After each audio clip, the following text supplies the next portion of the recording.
à toutes et à tous, on se retrouve aujourd'hui sur le canapé d'un monde de jeux avec des invités incroyables. Bonjour Marion. Bonjour, salut tout le monde.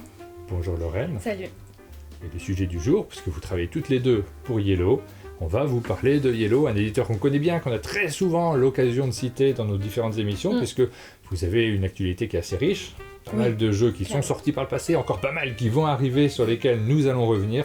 Et on s'est dit que c'était bien, on a enregistré des vidéos en bas, de monter à l'étage, au chalet, s'installer tranquillement sur notre canapé rouge. On vous connaît, on vous a souvent vu dans plein d'émissions, dans plein de formats vidéo, pas que vidéo, audio également. Ouais, c'est vrai. Et puis il y a plein de choses. Vous avez préparé, j'ai vu un petit papier qui est posé par terre, vous ne le voyez pas, mais il y a plein de sujets qu'on va aborder. Puisqu'on s'est posé la question de savoir si on faisait un showroom dans lequel on présente les jeux qui sortent chez Yellow, ou alors si on s'installait ici pour avoir une discussion plus large, plus libre. Ouais. Mais quand même, du coup, il y a quelques jeux qui sortent en fin d'année sur lesquels on va revenir. Ouais, c'est sur ça. votre actualité.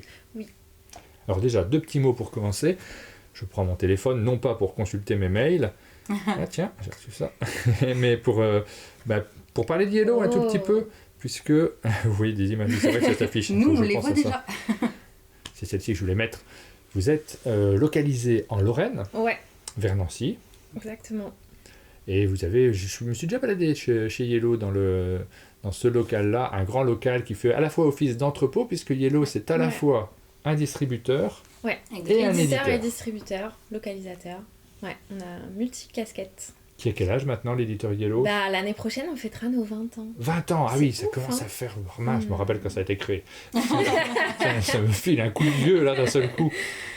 Ouais. Ça commence à compter, et avec une image de marque que ceux qui nous regardent connaissent bien, puisque Yellow a pas mal contribué, notamment au début en localisation, puisque c'est un éditeur qui a beaucoup localisé des jeux, on va dire pour joueurs aussi. Oui, complètement. Le premier c'était Neuroshima X, je regarde là parce que tu l'as. Oui. Mais en effet, au début on était localisateur, et donc le premier jeu édité par Yellow c'était King of Tokyo. Il y a 10 ans maintenant. Oui, il y a eu toute une époque avant... C'était de la distribution. Même ça a commencé avec des cartes à collectionner. Les cartes Magic à l'époque, ce genre de choses également. Un peu de Pokémon. Un peu Pokémon, il me semble, Oui, alors évidemment, on va pas revenir dans tous les détails de la création. Quand on fait ce format-là, c'est aussi avec l'éditeur, avec celui qui a créé. Dans ces cas-là, on rentre vraiment dans les détails de l'histoire de la création. Mais vous n'étiez pas encore chez Yellow à l'époque. Non, on était si jeunes. On était tellement petits. Exactement. Toi, Marion, ça fait pas très longtemps que tu es chez Yellow. Non, c'est ça. Ça date de fin d'année dernière. Ouais, donc ça fait même pas 6 mois encore. Donc toute l'histoire de Yellow, tu la connais un peu, puisque forcément, il y a une proximité avec l'équipe, mais tu n'as pas vécu cette histoire-là au jour le jour. Absolument pas. Et toi, Lorraine, ton image est quand même très associée à Yellow depuis longtemps maintenant, puisque tu fais de la communication. Ça fait 6 ans que je fais de la com chez Yellow. Et donc sur 20 ans, une petite partie. Enfin, sur 19 ans, une petite partie de... Mais avec une visibilité, c'est-à-dire qu'on te voit, on te suit sur Facebook, sur les réseaux sociaux, sur YouTube, sur Twitch maintenant également. C'est vrai que je donne de ma personne. mais oui, tu as l'image de Yellow. Alors, ça va dépendre des éditeurs, mais chez Yellow, finalement, on connaît assez peu les 2 fondateurs. Ouais. On les voit, nous, en festival, on les connaît, on voit très bien qui c'est, mais pour les gens qui jouent, ils ne savent pas de qui il s'agit. Ouais, Cédric et Patrice sont un peu plus discrets. Je dirais que Cédric l'est encore plus que Patrice. Oui. Patrice, il va faire des émissions télé plus conséquentes potentiellement. Patrice Boulet. Il va s'afficher, Patrice Boulet, il va s'afficher quand il y a besoin de sérieux, etc. Et puis moi, je suis la caution moins sérieuse. Pour les joueurs. Et puis, non, c'est indispensable. C'est un poste sur lequel on a besoin, nous aussi, d'avoir des repères, d'avoir des visages connus. Ça nous permet aussi d'avoir un attachement. Et là, vous avez un développement particulier sur les réseaux sociaux, notamment. On peut vous suivre presque. Parce qu'au jour le jour, j'exagère, mais en tout cas, on a très souvent des contenus. Oui, on poste pratiquement tous les jours. On est sur énormément de réseaux sociaux. Enfin, tous. À peu près. Ouais, à peu près tous, exactement. On essaye d'avoir le plus de proximité possible, et que quelqu'un qui se pose des questions, soit il trouve les réponses en faisant des recherches Google, soit puisse nous contacter par plein de canaux. Il peut nous contacter sur Discord, par email, formulaire de contact classique de site internet. sur des messages privés de Facebook. Enfin, il y a plein de façons de nous contacter. Et puis, on essaye de donner un maximum d'informations. C'est vraiment ça le but pour nous, parce qu'on a aussi une équipe assez conséquente qui nous permet de faire à la fois des articles, pour ceux qui préfèrent lire des textes, à la fois des vidéos qui vont être des petits trailers de 2 minutes pour ceux qui aiment bien voir un peu rapidement les choses et se donner envie, des vidéos d'1 heure si certains ont le temps d'avoir soit des discussions avec les collègues pour savoir où est-ce qu'ils en sont de leurs projets, etc., soit carrément des parties entières.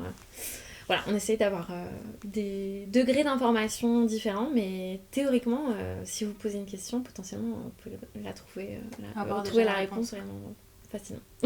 Alors, on a parlé de Patrice Boulet et de Cédric Barbet, mais il y a pas mal de monde maintenant dans Yellow. Ça représente combien de personnes ? Ça fait plus de 50 personnes. 50 personnes. Ah oui, c'est vraiment on a déjà... On a atteint les 50 l'année dernière. Donc il y a différents pôles, donc là nous sommes dans la communication, il va y avoir les graphistes, il va y avoir forcément l'édition, là le cas, on a l'export également chez Yellow, il y a bien sûr tous les commerciaux, RH, enfin vraiment tous les personnes disponibles pour pouvoir que Yellow fonctionne et la logistique. Et la logistique bien sûr très importante, sinon comment ferions-nous pour envoyer les jeux ? Vous n'aurez rien.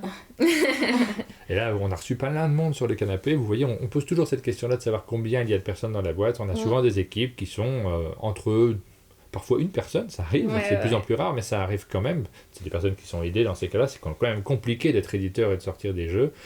Parfois 5, 6, une petite dizaine, mais 50 personnes, on est déjà sur un stade au-dessus. C'est beaucoup. Et on comprend quand on voit le catalogue, parce qu'effectivement, vous avez un catalogue qui est riche, qui est varié aussi, puisqu'il y a vraiment des domaines qui sont très différents dans ce catalogue, qui s'adressent à des joueurs qui sont très différents. On a parlé au départ de la localisation qui était assez orientée. Je regarde derrière, parce que les jeux Yellow, on va pas mal regarder dans le décor. Ils sont ici, ils sont dans cette pièce-là, donc on les voit très souvent. Je vois Through the Ages, Tolkien, qui sont des jeux qui ont été localisés et qui sont un peu experts, Dungeon Pets, ce type de jeu-là, mais ça s'est aussi ouvert très largement. Vous avez parlé du premier jeu qui a été édité, qui est King of Tokyo. C'est ça. Ça a donné aussi un ton particulier. C'est ça. Est-ce que c'est votre plus gros succès, King of Tokyo, ou là, depuis qu'il y a des The Crew, des jeux de ce type-là? C'est l'un des plus grands. Après, en termes d'édition, il me semble que c'est le plus grand. En édition, c'est... Ça reste le plus gros succès. Ouais. Et en termes de localisation, le plus gros, c'est Codenames. Codenames, bien sûr. Après, on a Quirkle. Et puis voilà. Après, dans les tops, on a des choses comme Time Bomb, il y a des choses assez variées, mais... Et puis quelques prix, quelques récompenses qui ont été marquantes. Il avait gagné Quirkle, j'ai un doute sur l'As d'Or. Il était finaliste, mais il n'avait pas gagné, je crois, de mémoire. Je vous pose des cols. C'est une colle. King of Tokyo avait été sélectionné. Sur la boîte. Il a gagné le Spiel, Quirkle. Ah oui, voilà. King of Tokyo a été sélectionné pour l'As d'Or. Andorre a gagné l'As d'Or. Andorre a gagné l'As d'Or en 2012. On fait de mémoire, donc là on prend des risques, on est absolument sans filet. Et après c'est The Crew, c'est Détective. Oui. Et après il y a eu des nominations comme Little Town, Kraken Attack, Détective Charlie. Déjà un très beau palmarès. Ouais. C'est du détail parce que c'est pas ça qui fait la qualité du jeu aussi, mais quand même, c'est des étapes qui sont marquantes finalement. Quand on fait le bilan, on aime bien regarder la vitrine des trophées. Non, et ça a un impact réel sur la vie de l'entreprise en fait, donc complètement. Alors dans cette émission, on a pas mal parlé quand même de communication puisque c'est le domaine dans lequel vous excellez. Je me permets. L'émission dont on parle, alors il y en a eu plein de différentes. Là, on parle du tour des news, ça c'est nouveau. Avant, il y avait la vidéo du vendredi. C'est terminé ça, la vidéo du vendredi ? Non, pas tout à fait. Non, après la vidéo du vendredi, on fait semblant d'en faire tous les vendredis, mais vraiment, on fait vraiment semblant. On n'a jamais vraiment fait ça tous les vendredis, donc on continue d'en faire de temps en temps. Ça va être, la vidéo du vendredi, ça va être vraiment très peu sérieux, plus de la vie, du coulisses, de la vie d'entreprise. Le vlog. Les bêtises de des vlogs, des bêtises.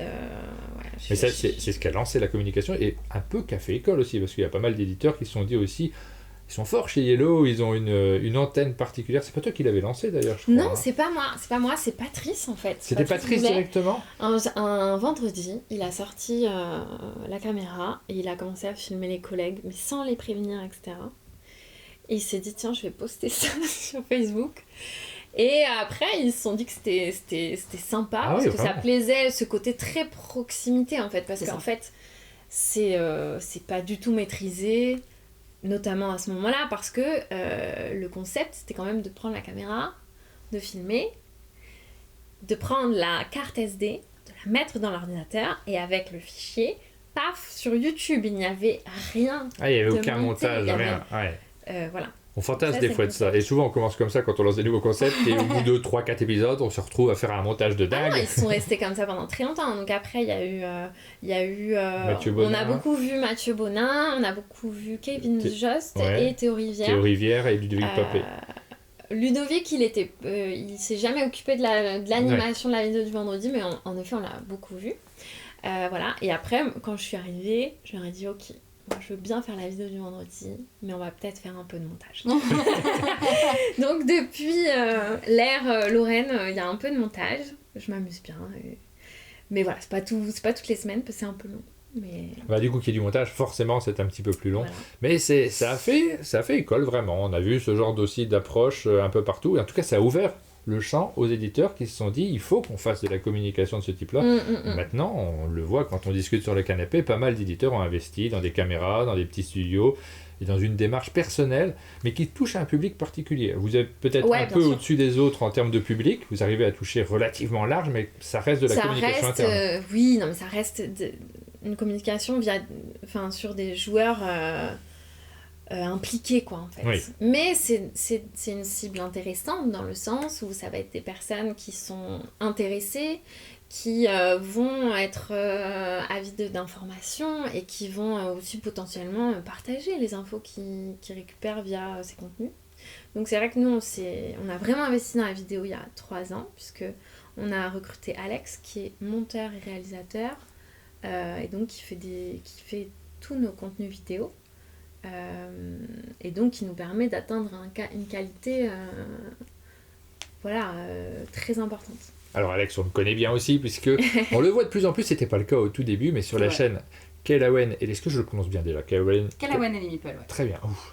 J'ai un doute, à un moment j'avais un doute sur la prononciation. Kelawen et les Meeple, que tu animes, Marion. Alors tu es Marion chez Yellow, mais Kelawen sur cette chaîne-là. Et Alex, on le voit, c'était pas le cas au début, c'était que toi. Il voulait être l'homme de l'ombre. Voilà. Et finalement, il a pris la lumière. Et on le voit maintenant très souvent, et c'est votre réalisateur chez Yellow. C'est lui qui fait les photos? Non, c'est moi. C'est toi qui fais les photos. Enfin, ça dépend, il peut en faire, mais c'est pas son poste principal. On fait tous un peu des photos, Mais avec cette touche particulière, en tout cas en termes de luminosité, de couleur, on voit, on reconnaît en fait que c'est des photos d'Yellow. Elles sont, ça vous permet aussi de le faire en interne. Elles sont superbes et ça permet de le faire en interne sans avoir besoin de passer par un prestataire extérieur. On fait appel parfois à des externes, mais on peut produire... En fait, on a un studio vidéo et photo. C'est Alex qui l'a monté principalement, donc c'est vrai qu'il a mis sa touche de couleur. Et du coup, c'est vrai que c'est très agréable de pouvoir shooter dès qu'on a besoin, que ce soit pour nos supports à nous ou sur des demandes, ne serait-ce que pour les commerciaux, d'avoir des petits visuels pour pouvoir parler des jeux, etc. Donc c'est quelque chose, on est tout de suite dans le... On sait qu'on a un sample, donc une boîte de pré-production en fait. On sait que ça arrive et on peut du coup pouvoir faire des images. On parle un tout petit peu de la chaîne Kelawen et les Meeple. C'est une chaîne qui reste complètement indépendante de Yellow, d'une part, sur lequel vous faites des parties en Twitch mais reversé sur YouTube. Exactement. Et donc tu as pu continuer cette activité même en passant chez Yellow, ça pose pas de problème. Non, c'est ça. En fait, c'était un point... donc moi, cette chaîne, je l'ai commencée même avant de travailler, que ce soit chez Yellow ou chez une autre personne. On avait commencé cette chaîne, ça a toujours été quelque chose de très amateur, même si oui, je sais. En effet, parce que à l'image, ça ne le paraît pas, parce que comme tu viens de le dire, c'est quand même le métier d'Alex. Il a voulu apporter cette petite touche un petit peu qualitative dans le sens où on veut montrait des jolies choses. À la toute base, Calawan et les Meeples, c'était une explication d'un jeu en 3 minutes top chrono, de est-ce que ce jeu va vous intéresser par sa mécanique, par sa beauté, etc. Et on a évolué parce que on reste des joueurs avant tout. Et on voulait absolument jouer. Et donc du coup, on joue et on vous propose de partager ces moments avec nous quand on est en live sur Twitch, qui en effet sont remises sur YouTube parce qu'on a quand même pas mal de public sur YouTube. Et il y a eu un passage d'ailleurs, parce qu'au départ vous n'étiez que sur YouTube, et puis vous montiez tout, donc un travail énorme. Et il y a eu un moment peut-être de ras-le-bol, je ne sais pas comment le qualifier. Oui, surtout quand on était sur le format très monté. En fait, c'est 3 minutes finales, mais nous, on mettait une semaine à le faire en fait. Ouais, on connaît ça. Et donc sur nos horaires, après qu'Alex ait travaillé, on faisait toujours ça les soirs, etc. Mais c'est hyper chronophage et on avait plus ce plaisir de jouer, de découvrir beaucoup de jeux. Parce que ça, c'est vraiment, j'ai la curiosité en fait. Je suis un très bon public sur tout type de jeu. Il y a certains types que je n'aime pas, mais je teste en fait avant de dire ah non, je vais le détester. Et on est passé de ça. Après, on a fait un petit peu, on n'a pas voulu abandonner totalement, on a fait des petites explications avant de jouer, etc. Et on est passé sur une partie jeu où c'était du montage, on filmait, c'était comme toi tu le fais dans les experts parties et on joue finalement. Et là on est, ça fait 2 ans, ça fait plus de 2 ans qu'on est sur Twitch. En fait il y avait, même à cette époque-là, il y avait je crois même que entre joueurs, ou en tout cas les seules personnes qui étaient vraiment très visibles sur Twitch, c'était eux. Après il y a eu pas mal de personnes, mais c'est vrai que là ça fait 2 ans qu'on est régulièrement sur Twitch et qu'on joue, et ensuite il y a moins de montage derrière. Oui, on est plusieurs fois par semaine. Et il y a une question qui se pose, que je te pose, je connais déjà la réponse, mais pour le dire à ceux qui nous regardent, est-ce que ça a posé problème pour les éditeurs qui vous envoient des jeux parfois, ça peut arriver, ou pour les mises en avant des jeux, est-ce qu'il y a un souci du fait d'être employé par Yellow ? Eh ben non, tout simplement non. En fait, j'ai voulu faire les choses plutôt intelligemment, si je peux me permettre ça comme ça. C'est-à-dire qu'en fait, de toute façon, ça allait savoir que j'allais travailler chez Yellow. Bah oui. Parce que j'aurais pas été à l'édition et on m'aurait jamais vu. Là, quoi qu'il arrive en com, je sais qu'à un moment donné, on m'aurait vu. Mais en plus, je voulais déjà être transparente auprès des éditeurs avec qui je travaille, même si en l'occurrence, je ne suis jamais rémunérée, mais qui partagent avec moi justement le fait de pouvoir, mine de rien, leur faire leur pub. Oui, ça fait partie de la vie du jeu. C'est ça. Et donc du coup, ça c'est un point qui avait été abordé lors de mon entretien. Et en fait, on me disait Cédric et Patrice, moi m'ont connu en tant que Calawan et Meeple. Oui. Et donc du coup, c'est ce qui fait que ils savent l'attrait et le fait que cette chaîne m'apporte beaucoup. Donc ils ont dit, nous, tant que ça n'impacte pas et la vie à Yellow et les autres éditeurs, il n'y a pas de souci. Non, puis ça n'impacte pas du tout. C'est une chaîne extrêmement bienveillante. Allez passer un petit tour de temps en temps quand il y a un live Twitch, vous verrez qu'il y a une communauté qui est très active.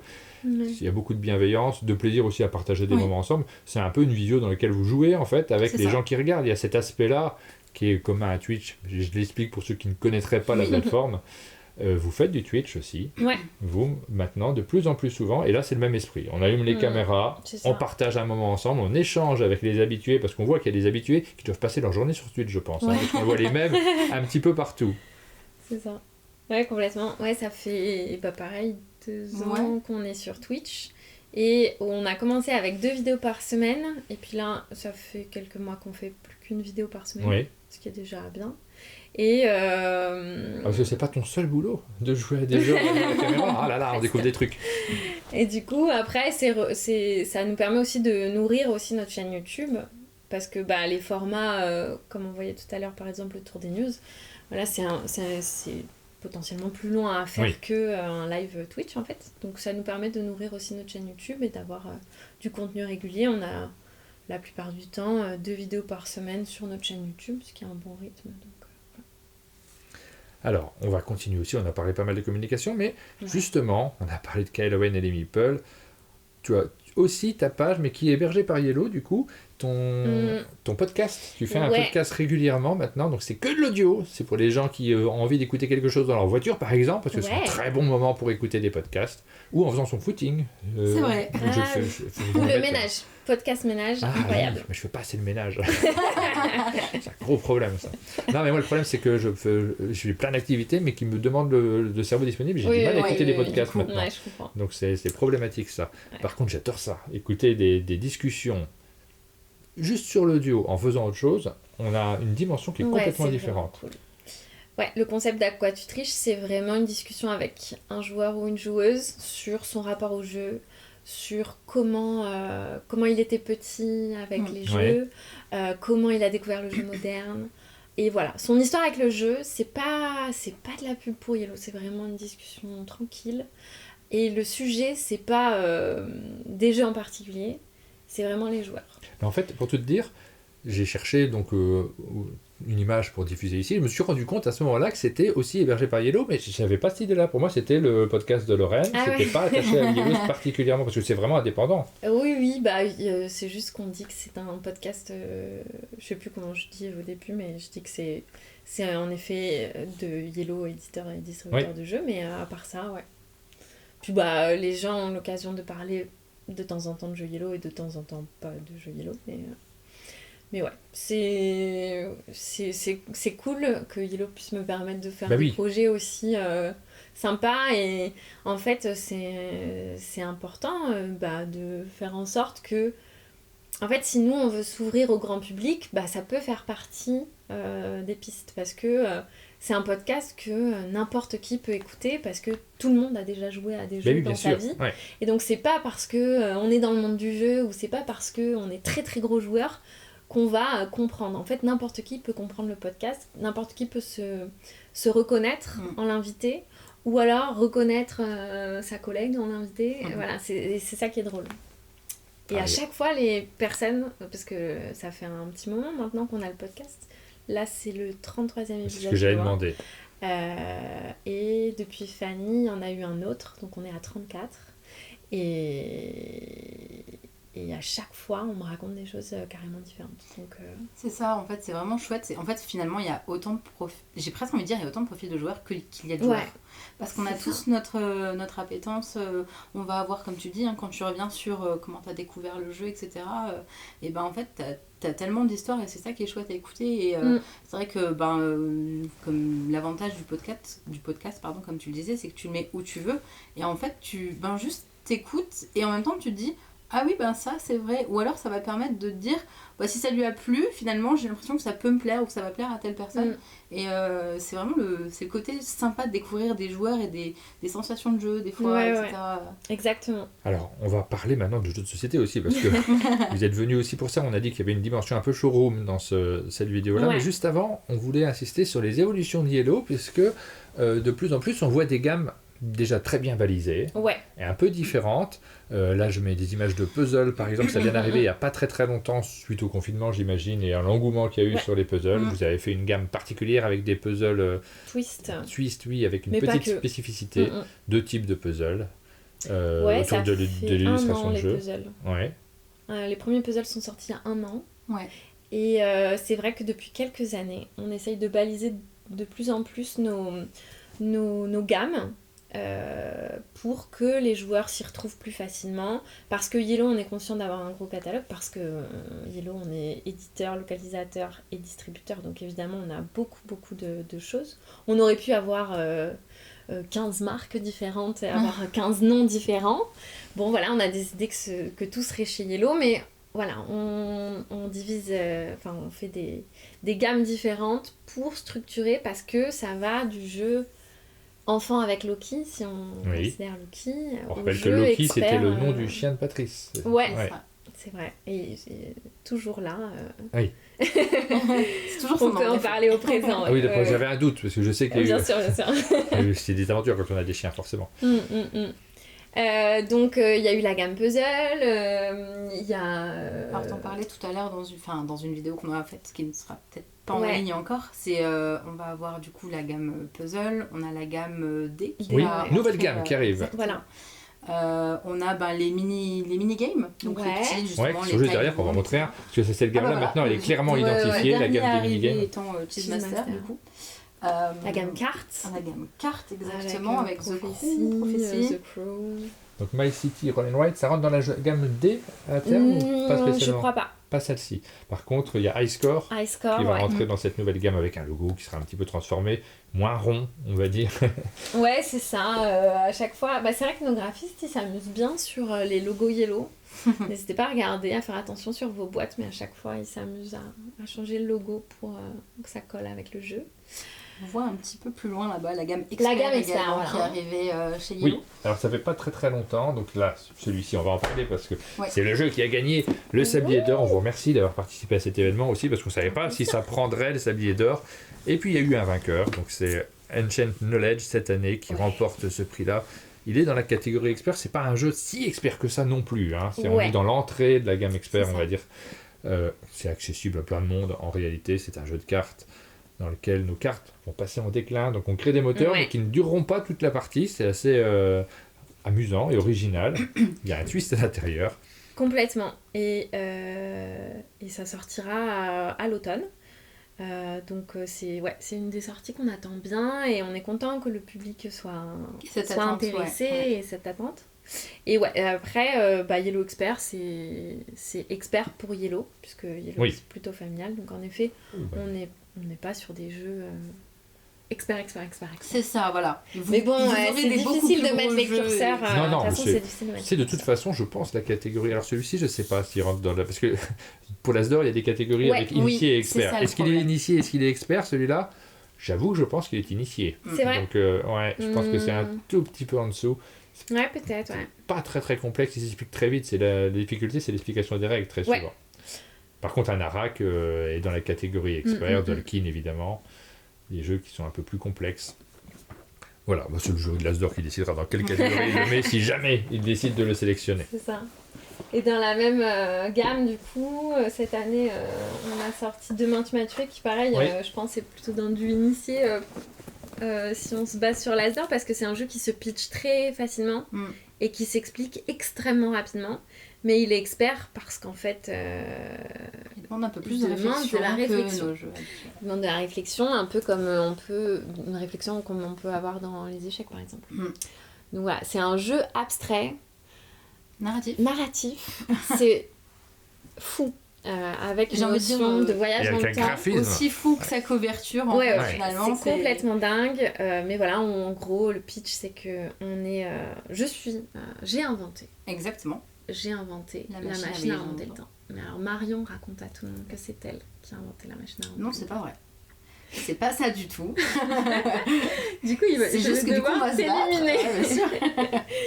Donc voilà, et on va s'éliminer. Enfin, on va essayer de se tordre des pièges sur donc 3 plateaux différents. Et c'est pour 2 joueurs. Donc qui représentent 3 temps différents. Et donc c'est uniquement un jeu de joueurs et qui va changer au fur et à mesure des parties puisqu'on va découvrir du matériel supplémentaire, des règles supplémentaires. Bref, c'est évolutif, narratif, abstrait, c'est complètement fou. J'ai pas encore joué moi, mais ça me fait drôlement envie quand j'écoute le pitch, j'ai envie de le découvrir. Alors ça fait longtemps que vous nous le présentez sur les salons. Il est sorti au début de l'année. Oui, et nous on n'a pas encore eu le temps de le mettre sur notre table, mais on va le faire, puisque vous nous avez ramené une boîte. Merci beaucoup. Justement. Alors parlons des jeux qui vont arriver, puisqu'il y en a quelques-uns derrière, il y en a quelques autres qu'on n'a pas encore vus, qu'on n'a pas eu l'occasion de présenter sur notre chaîne. Par quoi vous voulez continuer ? C'est vrai que je vois Château Aventure. Alors celui-là. Moi, le premier Château Aventure, je vais le prendre. Ça ne tiendra pas forcément debout. Le premier Château Aventure, ça a été un coup de cœur énorme pour moi. Au chalet, on a vraiment adoré ce jeu. On y a joué, on y a mis beaucoup d'entrain aussi, parce que nous, en général, quand il y a un peu de narratif...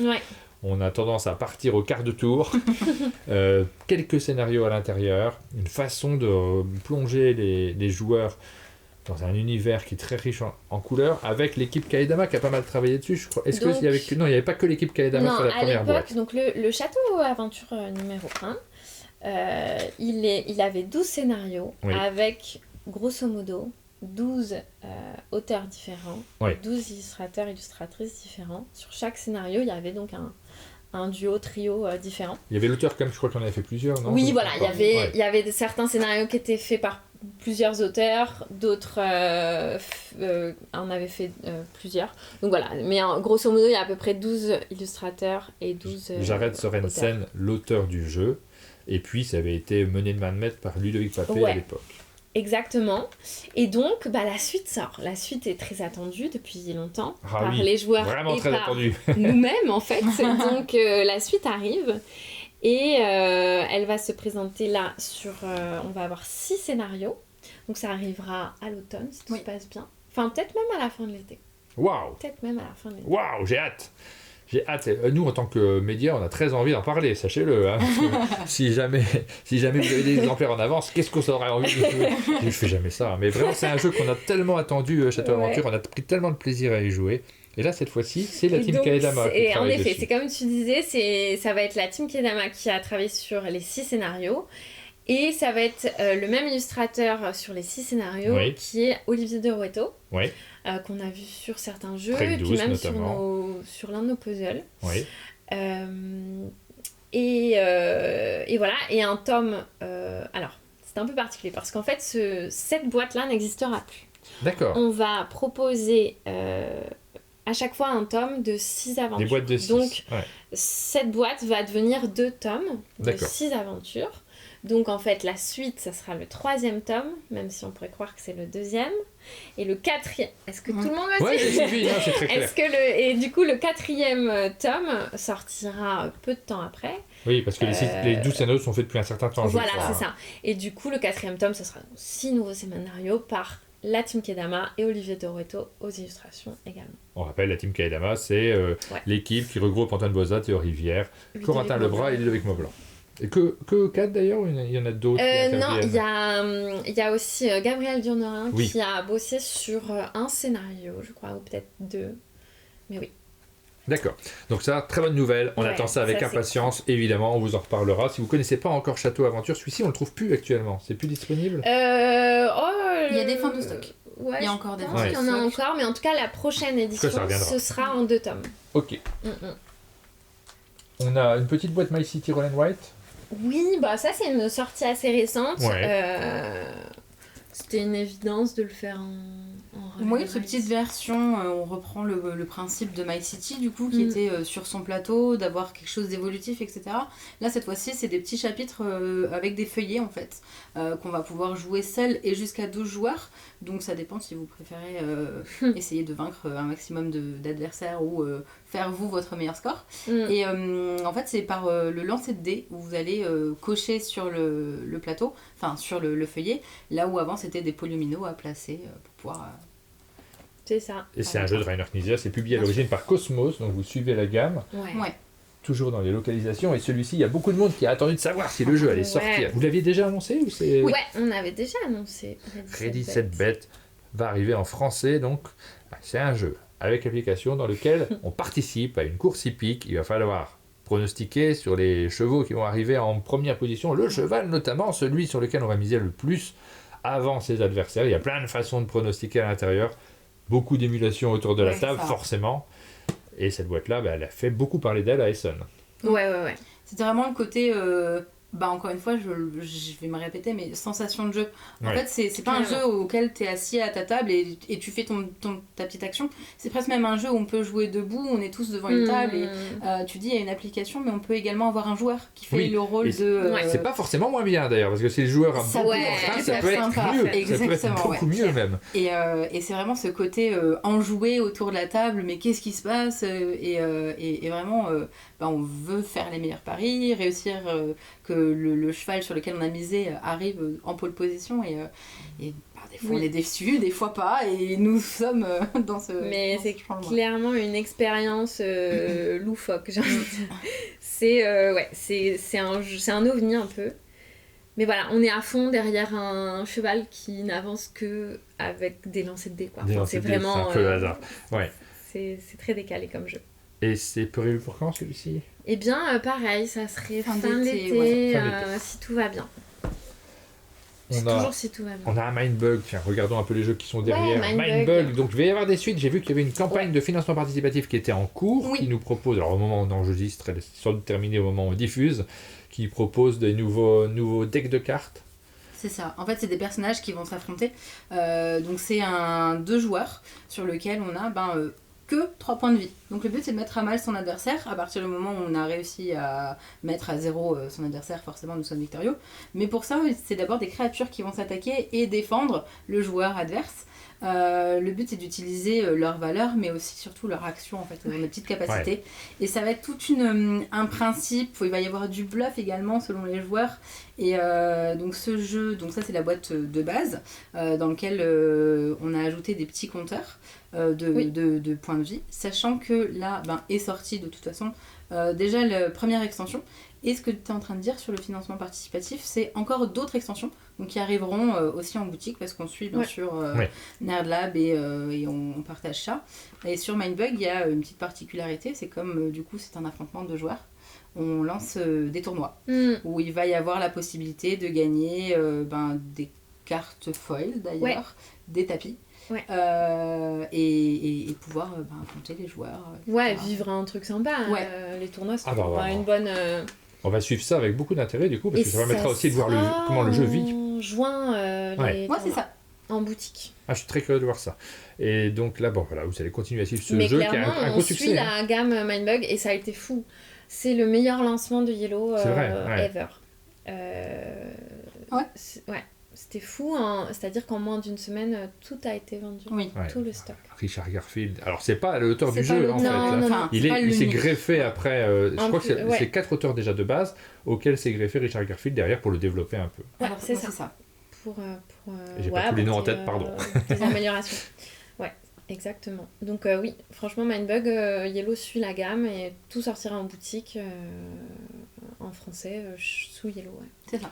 Alors, on vous a présenté quelques jeux, vous en aviez quelques autres dont vous voulez nous parler, des jeux qui vont arriver. On n'a pas les boîtes, etc. Du coup, on est encore plus curieux si on n'a pas les boîtes. Nous, on est là on sait ce qui va arriver. Et on voudrait vous en parler déjà. On commence par... Alors, le pense-bête qui est par terre. Par les petits jeux enfants. Et là, on va pas faire... On commence direct par le sujet du moment. Là, c'est vrai qu'on a fait une section... par rapport aussi à nos affinités, à nous, à nos attentes qu'on a personnellement. Et Ayla, je pense que c'est une grosse attente de l'équipe Yellow. Ouais, vraiment. Il y a pas mal de personnes à Yellow. Alors, en fait, Ayla et les Clés de la Montagne, donc du coup, en français, qui était d'ailleurs, dans un premier temps, un financement participatif.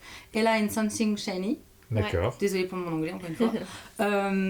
Et du coup, c'est un jeu, en fait, où on va avoir un petit personnage, une petite lapine qu'on va suivre, donc toute mignonne. Sauf que c'est une boîte qui ne sera pas adaptée aux enfants, parce que c'est à partir d'au moins 12 ans. En fait, ça va être un jeu narratif, dans lequel on va avoir cette petite lapine qui va vivre une histoire. Et en fait, nous, notre but, c'est avec un deck, d'utiliser différentes actions pour réussir un objectif au fur et à mesure qu'on est en train d'avancer dans le chapitre. Dans ce deck, on va avoir un principe justement de passé, de présent et de futur. Si on veut réutiliser la carte, on va la mettre dans le futur. Dans le passé, ça veut dire qu'elle a déjà été jouée et qu'on ne pourra plus la garder. Il y a des petites ressources qui viennent faire de la monnaie d'échange finalement. Et il est vraiment très chouette. Et cette découverte, cette façon de jouer a fait que des joueurs, des personnes chez Yellow, forcément on est pas mal tous joueurs, on dit celui-là il faut quand même qu'on se pose dessus. Et on a été pas mal à se poser dessus et à dire on va en faire quelque chose. Et l'histoire racontée est très prenante, très émouvante. Voilà, l'expérience vécue par les joueurs autour de Ayla.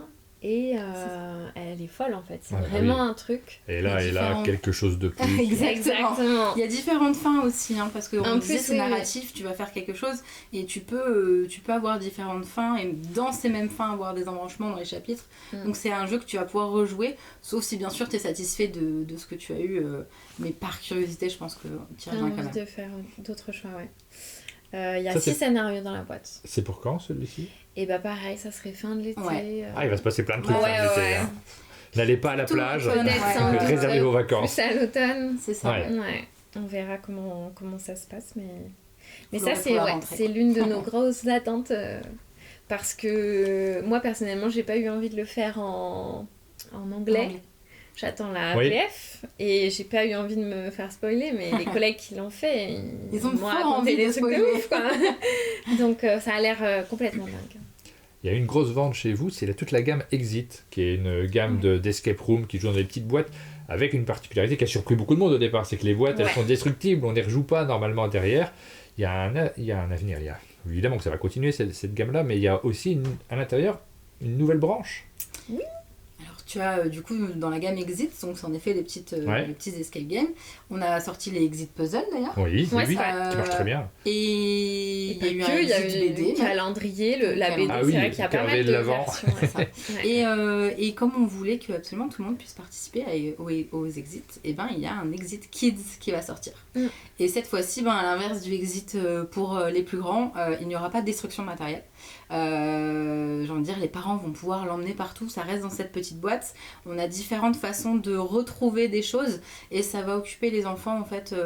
Moi clairement, justement en tant que maman, je suis la première à dire je le prends, je vais au restaurant ou malheureusement tu vas chez le médecin, tu veux l'occuper dans la salle d'attente, il a ses cartes et il pourra regarder ça. C'est à partir de 5 ou 6 ans il me semble. Oui, c'est tôt. Oui. Et surtout les enfants sont autonomes, il n'y a pas de lecture, il n'y a pas de... Ils sont complètement autonomes avec le jeu. Les parents n'ont pas besoin d'accompagner l'enfant dans la partie.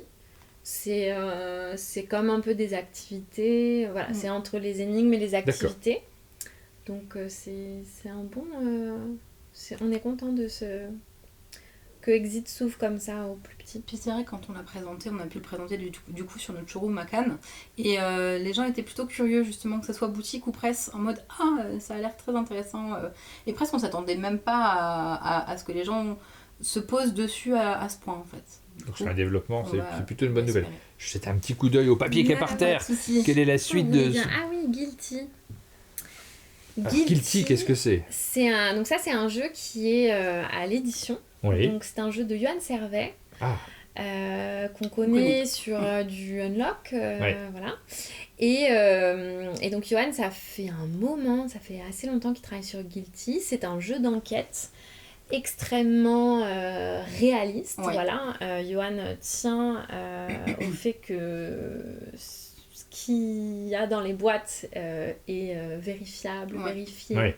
Parce que c'est des scénarios, par exemple, sur des faits réels, et il y aura, historiquement, ça sera totalement vérifié et exact.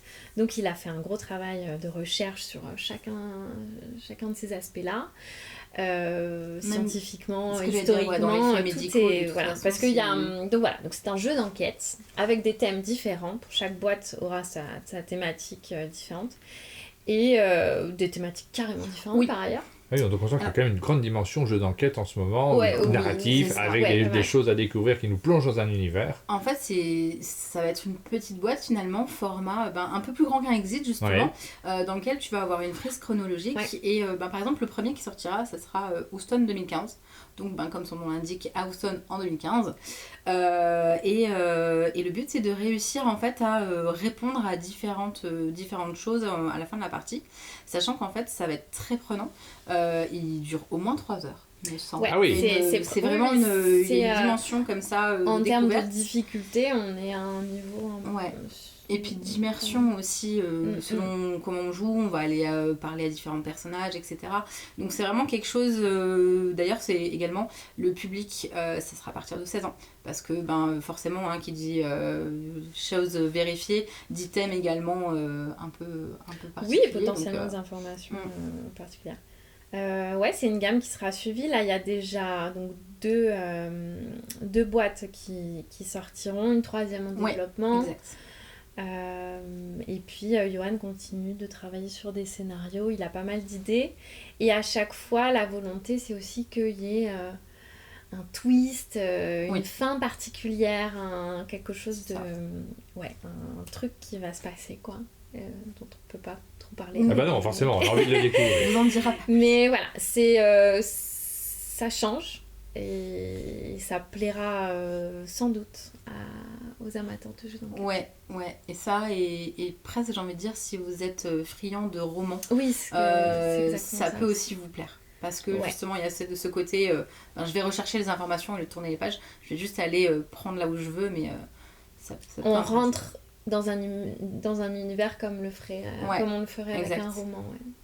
Alors voilà, ça va sortir. Ça a été les jeux, on en a évoqué quelques-uns. Il y en a plein d'autres qui vont sortir chez Yellow parce que vous avez un catalogue qui est quand même assez large. Donc tout ça, on le suivra sur notre chaîne, y compris, puisqu'on continuera à suivre ce que vous faites et à le présenter dans nos différentes émissions. On va passer à une partie de l'émission que j'aime bien. C'est les fameuses enveloppes que j'ai cachées derrière pour pouvoir les sortir Waouh, de manière extrêmement élégante. très impressionnant. Voilà. C'est des petites enveloppes dans lesquelles j'ai mis des jeux Yellow. Ok. J'ai pas fait très original cette fois-ci.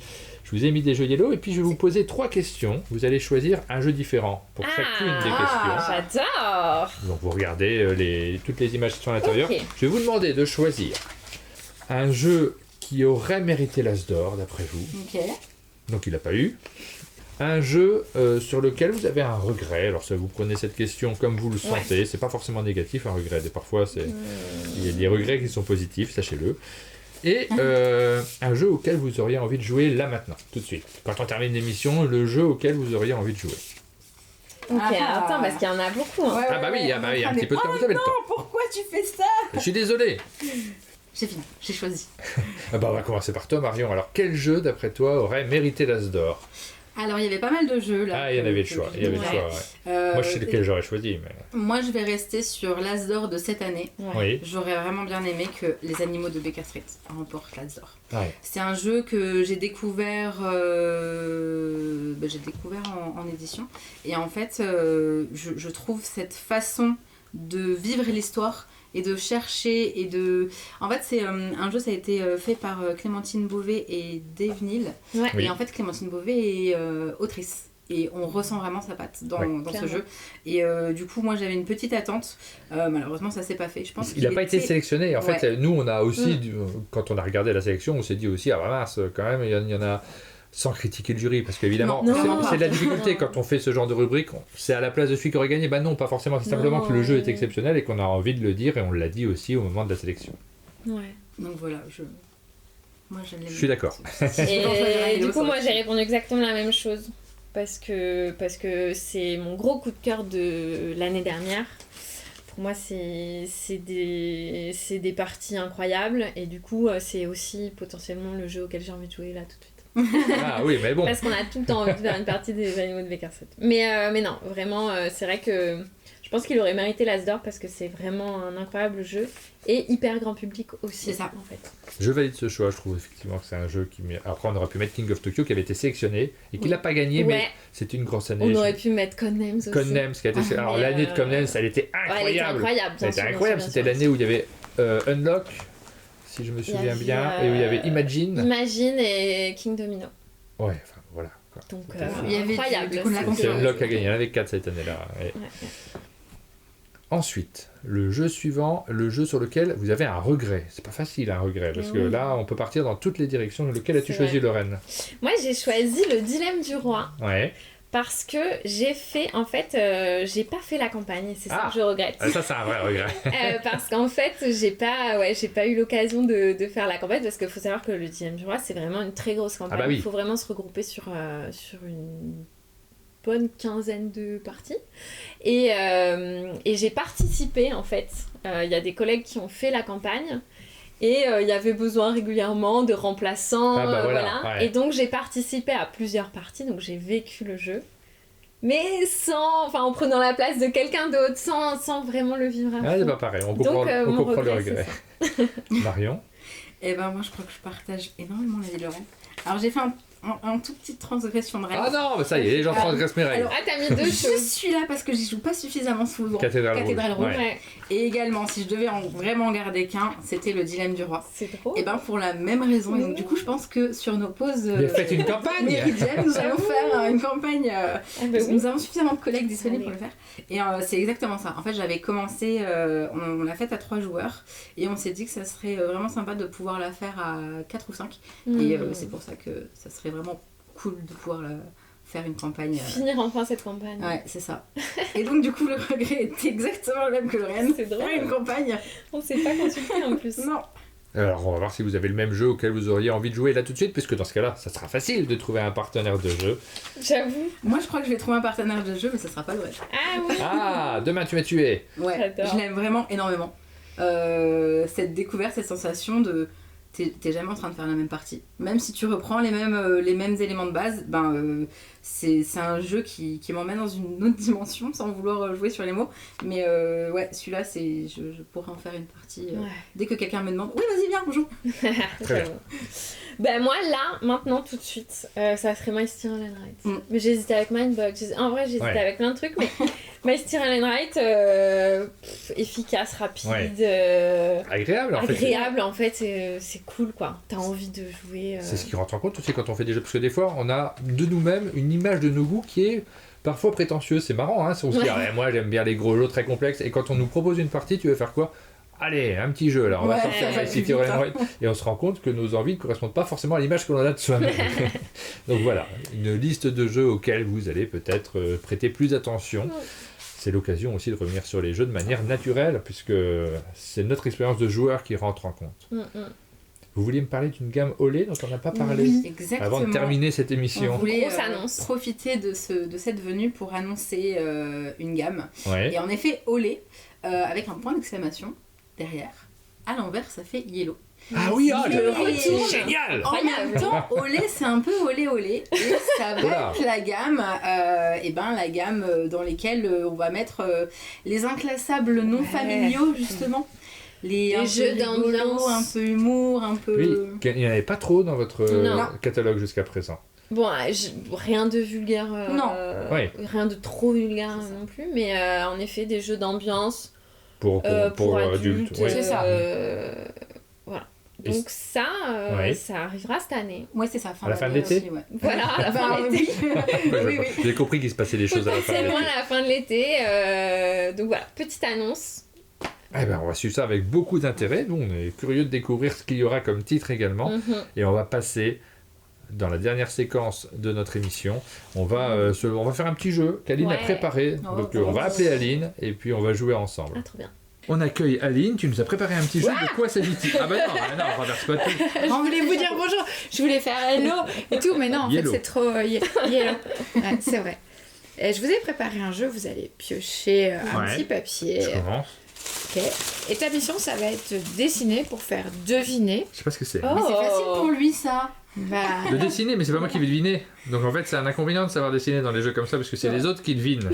Il y a un enjeu ? Non, il n'y a pas d'enjeu. Bon, il n'y a pas vraiment d'enjeu. Et vous pouvez jouer en même temps que nous. Il y a un point commun Oui, il y a un point commun, mais je crois que je vais vous laisser le deviner. Après, c'est thématique, hein. C'est pas mystérieux, on fait un canapé yellow. Hein. Ouais, on peut imaginer des choses. On peut imaginer. Bonjour. Je ressors de derrière le rideau. C'est incroyable. À côté, je suis rentré. C'est le clown. Alors, ça va. Moi, j'ai déjà fait le pitch en disant bonjour. Je compte les points, donc attention, ça va aller très vite. Ok. C'est un nez rouge. Un clown. Attention, hein. 10 secondes, c'est trouvé. Hein. Ok. Une banane. Bravo. Ok. Je l'ai pas fait dans le bon sens, je suis désolé. Un point pour Marion. Elle était quand même particulière. Elle était, je pense que j'ai qui je me suis mis sur le côté. C'est une banane mûre, quoi. C'est une banane vraiment très mûre. Je pense avoir trouvé le point commun. C'est vrai. Ouais. Je t'en prie, Lorraine, tire une Vas-y, du coup, c'est à toi. Ok. Alors, c'est parti. Hein. Ça, c'est un bonhomme bâton. Ouais. Il tient quelque chose. Ouais, c'est très bien. Moi, je trouve ça très bien. Ah ouais, mais attends. C'est un samouraï. Et il y a un indice. Non. Attends. C'est juste une épée alors du coup. Qu'est-ce que t'es en train de faire ? C'était peut-être pas le premier. C'est du sang ? Ouais. Tu viens d'égorger quelqu'un ? Ouais. Tu as un chat. C'est compliqué, effectivement. Ah, attends, il y a un truc. Pourquoi tu tues des gens, Lorraine ? Ah ouais, ça tue beaucoup de monde, hein. Mais d'accord, t'es un ninja en fait. T'es un samouraï, t'es un ninja, t'es un... Vous l'avez presque en vrai. vrai. C'est vrai. Ninja, samouraï. Kill Bill. Ah, ouais. Kill Bill. Mais oui, je l'ai pas. 2 points pour Marion. Ça, c'est les cheveux. C'est les cheveux, Lorraine. Ouais, c'est vrai que moi j'ai reconnu tout de suite. Hein, c'est Uma Thurman, c'est sûr. C'est vrai que j'étais dur. J'aurais dû 1000 fois, j'aurais dû le trouver. Je suis vraiment déçu. 2 points, il faut qu'on monte. Je pense que chez vous, vous avez le point commun du coup. On va pas laisser Marion remporter tous les points non plus. Moi, je crois que j'ai trouvé un truc. Hein, mais après, j'ai le 3e indice dans la main, c'est pour ça. Alors, je vais dessiner aussi bien que Lorraine. Hein. Bah, je dessinais trop bien. Je crois que... Basket. Non. Non. J'ai dessiné un ballon de basket, s'il te plaît. Qu'est-ce que c'est que ça? Qu'est-ce que c'est? Je comprends rien. Non, mais sérieusement, enfin, excusez-moi, mais... une Nantes. équipe de foot. Voilà. Ouais. Et donc... Nantes, l'équipe de Nantes, Cannes. Je cherche un truc, hein. Un carton jaune. Un carton jaune. Ouais, alors moi je cherchais les équipes qui ont un maillot jaune. Moi aussi, je cherchais quand même compliqué, les équipes quand même. Ouais, ça veut dire que tu cherchais un truc ça veut dire jaune. que moi qui ai préparé, j'aurais dû le savoir. Allez, tu veux nous dessiner un truc? Oui, j'en avais un que je sais bien faire, j'espère que je vais tomber dessus. Un point pour Lorraine, pour l'instant 2 pour Marion, 1 pour Lorraine. Ok.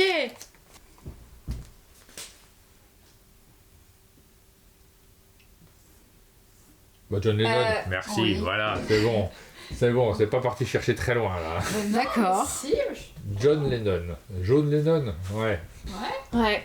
Le niveau de l'humour. Et jaune lemon, Ouais, ça se gagne. encore plus. Dès qu'un joueur a 3 points, j'improvise, hein, il remporte la partie.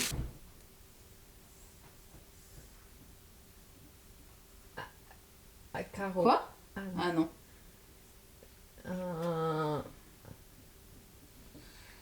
Non, c'est pas un vitrail. Comment Voilà. Voilà. ce qui m'assure, c'est d'avoir cherché les questions et de pas reconnaître. Je suis pas sûr, hein, je fais un truc. Un joker.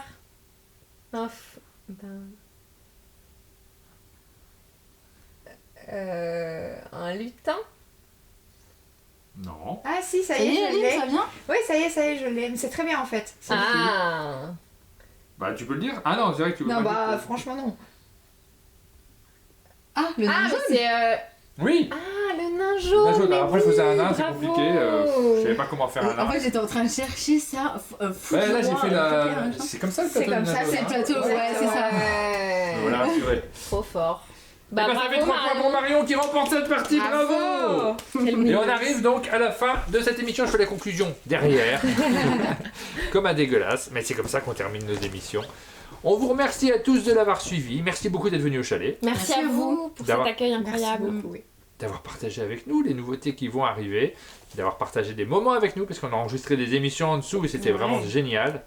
Et puis merci à ceux qui nous ont regardés, d'avoir de toujours prêter de l'attention à nos émissions, de laisser des commentaires, de s'abonner à la chaîne, de cliquer sur des trucs.